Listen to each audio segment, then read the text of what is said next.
Very good evening dear students. हमने पिछली class में हमारा नया चैप्टर शुरू किया था न्यूट्रिशन एंड एनिमल्स। उसमें जो टॉपिक था वो था ह्यूमन डाइजेस्टिव सिस्टम। क्या है अपना जो नया टॉपिक है इसमें आज का, वो है ह्यूमन डाइजेस्टिव सिस्टम। ठीक है, ह्यूमन डाइजेस्टिव सिस्टम में क्या है, जैसे अपनी बुक में आपको पता हो सबसे पहले दिया हुआ, जैसे सबसे पहले तो ह्यूमन डाइजेस्टिव सिस्टम होता है क्या, जिसको हिंदी में अपन बोलते हैं पाचन तंत्र। क्या बोलते हैं? पाचन तंत्र। Animal are heterotrophic in nutrition, they can't prepare their own food, rather they eat readymade food, may be a small organism, plant and animal. तो ये सब सबसे पहले मैं आपको ये बता देता हूँ, ये तो अपन ने पिछली क्लास में डिस्कस किया ही था सारा मैटर। मैं मोटे तौर पे बता देता हूँ होता क्या है। पाचन यानी भोजन के बड़े बड़े अणुओं को छोटे छोटे अणुओं में तोड़ने की प्रक्रिया। यानी जैसे बड़े बड़े पार्टिकल्स है, अपन क्या करते हैं, जो बड़े बड़े भोजन के फूड पार्टिकल्स होते हैं उनको दांतों के सहारे, किसके सहारे, टीथ के सहारे, छोटे छोटे यानी स्मॉल पार्टिकल्स में तोड़कर उसको बाइटिंग के द्वारा, हम अपनी ग्रसनी के द्वारा उसको आहार नाल के द्वारा कहाँ डालते हैं, आहार नाल जिसको बोलते हैं ट्रेकिया, ट्रेकिया के द्वारा बॉडी तक पहुंचाते हैं। उसी को अपन क्या बोलते हैं? पाचन। देखो पाचन की प्रक्रिया जो होती है मुख गुहा से प्रारंभ होती है। कहाँ से होती है? मुख गुहा से। यानी अपने मुख गुहा से प्रारंभ होकर ठेठ बड़ी आंत तक चलती है। अब फिर देखो, यानी मुख गुहा जैसे सबसे पहले आएगा बक्कल कैविटी। ध्यान से देखना, बक्कल कैविटी से शुरू होती है अपनी जो डाइजेशन की प्रोसेस। सबसे पहले बक्कल कैविटी, फिर बक्कल कैविटी के बाद में लास्ट एंड होती है आपके बड़ी आंत्र पर, यानी स्मॉल इंटेस्टाइन और लार्ज इंटेस्टाइन पे। कहाँ खत्म होती है? लार्ज इंटेस्टाइन पे। यानी बक्कल कैविटी यानी मुख गुहा से जो शुरू होकर कहाँ खत्म होती है? लार्ज इंटेस्टाइन यानी बड़ी आंत्र पर खत्म होती है। फिर देखो, मानव में पाचन की प्रक्रिया आहार नाल में संपन्न होती है। अपनी पूरी पाचन की प्रक्रिया कहाँ संपन्न होती है? आहार नाल, जिसको बोलते हैं अपन ट्रेकिया। अपनी जो पूरी पाचन की जो प्रोसेस है वो आहार नाल यानी ट्रेकिया में समाप्त होती है। सॉरी, आहार नाल मैं गलत बोल रहा हूँ, ट्रेकिया ईसोफेगस कहते हैं। क्या कहते हैं? ओइसोफेगस, ओइसोफेगस, ईसोफेगस कहते हैं इसको। यानी आहार नाल, ट्रेकिया सॉरी श्वास नाल होती है, जिसमें श्वसन की प्रक्रिया होती है, पाचन की होती है, इसमें आहार नाल में ईसोफेगस। यानी अपने जो भी पूरी बॉडी के ईसोफेगस में होती है। शाकाहारियों की आहार नाल मांसाहारियों से बड़ी होती है। ध्यान रखना, जो शाकाहारी होते हैं मांसाहारी, एक होते हैं हर्बीवोर्स और एक होते हैं कार्निवोरस। कार्निवोरस की आहार नाल हमारे से बड़ी होती है, हर्बीवोर से बड़ी होगी। ठीक है ना। जैसे शाकाहारी हिरण हो गया तो हिरण की आहार नाल से शेर हो गया, जैसे उनकी आहार नाल बड़ी होगी, उनकी जो ईसोफेगस है वो क्या होगी? बड़ी होगी हमेशा। फिर देखो, सबसे पहला टॉपिक जैसे पढ़ा, उसके बाद अपन सबसे इसमें जैसे अलग अलग दे रखा है। सबसे पहले भोजन की कौन कौन सी प्रोसेस से भोजन अंदर जाता है। पहले इंजेशन, इंजेशन यानी भोजन को अंदर लेना। दूसरा है डाइजेशन, डाइजेशन में पकाना मतलब पचाना। तीसरा एब्जॉर्प्शन, डाइजेशन पाचन मतलब एब्जॉर्प्शन अवशोषण करना। और नंबर 4 पे आपके एसिमिलेशन, एसिमिलेशन। और नंबर 5 पे आ जाता है इजेशन। तो सबसे पहली प्रोसेस की अपन अगर बात करें तो पहली प्रोसेस है इंजेशन। इंजेशन में कौन कौन आते हैं? इंजेशन होती है जो मुंह से जो शुरुआत होती है, जहाँ से बक्कल कैविटी से। कहाँ से होती है? Buccal cavity. सबसे पहले अपन इंजेशन के बारे में डिस्क्राइब करते हैं। इंजेशन क्या है? देखो, इंजेशन की प्रोसेस जैसे होती है, मैं आपको सिर्फ ह्यूमन डाइजेस्टिव सिस्टम के बारे में बता रहा हूँ, ठीक है। दूसरा अमीबा का बाद में बताएंगे। तो देखो इंजेशन में क्या होगा। इंजेशन में जैसे बक्कल कैविटी शुरू होते हैं। कहाँ से होते हैं? बक्कल कैविटी से। आपने खाना लिया बक्कल कैविटी में।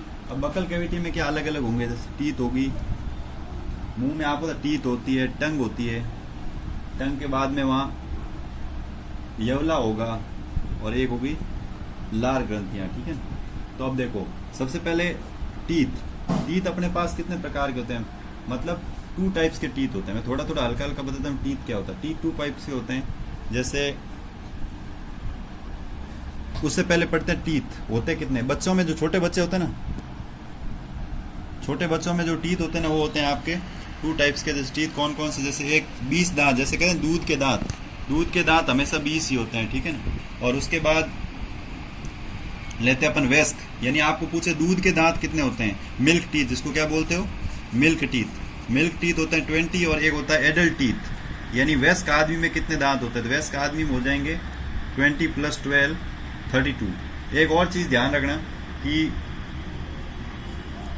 ये जो होते हैं ना दांत अलग अलग, एक होता है अक्ल डार्ड कहते हैं, दांत 30 ही होते हैं, वो बाद में आती है 40 साल की उम्र में। अभी मेरे भी नहीं है, ये आपके भी नहीं, अभी हमारे दांत 30 ही, ऐसे ज्यादा गिनने का प्रयास अपने को करना नहीं। याद ये रखना मोटे तौर पे मिल्क टीथ 20 होते हैं और एडल्ट टीथ होते हैं आपके 32। यही एग्जाम में आने जैसा क्वेश्चन है।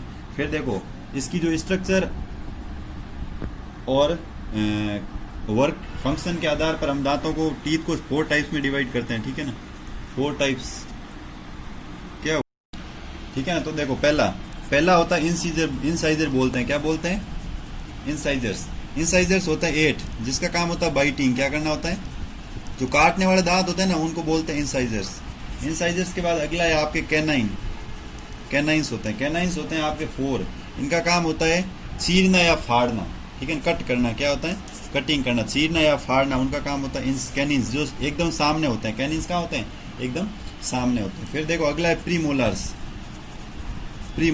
कैनिन्स, प्रीमोलर्स होते हैं आपके 8, जो होते हैं आप, उनका काम होता है च्यूइंग का, यानी चबाना। फिर नंबर 4 पे होती है मोलार्स होती है 12, इसका काम भी होता है च्यूइंग, यानी भोजन को चबाना। अब ध्यान देखना वापस, ये तो होता है बड़ों में, किस में होते हैं, एडल्ट में। अगर यही चीज अगर बच्चों में देखा जाए, चिल्ड्रंस में, तो बच्चों में देखो ये तो 8 होंगे, ये 4 होंगे, ये 0 होंगे, ये 12 होंगे, ये होंगे 8, देखो 12 8 20 हो गए, और ये 32। अब वापस देखना, कैनिन्स होते हैं जो तीखे दांत होते हैं ना अपने सामने, जस्ट जो आपको तीखे नजर है, वो कैनिन्स है 4, 2 ऊपर 2 नीचे, और उसके आसपास जितने होते हैं वो इंसाइजर्स होते हैं 8, ठीक है ना, 4 इधर, 4 ऊपर नीचे, 4 नीचे। फिर उससे मोलर से जस्ट पहले होते हैं वो होते हैं प्री मोलर्स, 4 ऊपर 4 नीचे, और फिर चारों तरफ जो होते हैं वो मोलर्स होंगे, ठीक है।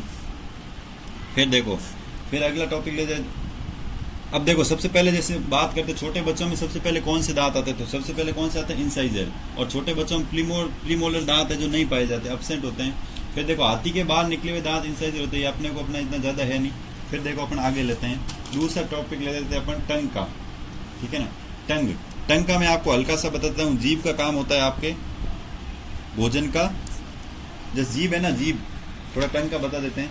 जैसे मैंने ये एक जीभ बनाई, ठीक है ना, जीभ में क्या है कि स्वेद ग्लैंड्स होती है, स्वाद हमें जीभ से ही पता चलता है कौन सा कैसा है। यहाँ जो जीभ है यहाँ से पता चलेगा स्वीट यानी मीठे का, यानी अपनी जो जबान है सबसे पहले मीठे को ग्रहण करती है, मीठे को जल्दी पता लगता है। फिर यहाँ जो होता है वो होता है खट्टा, बाइटर,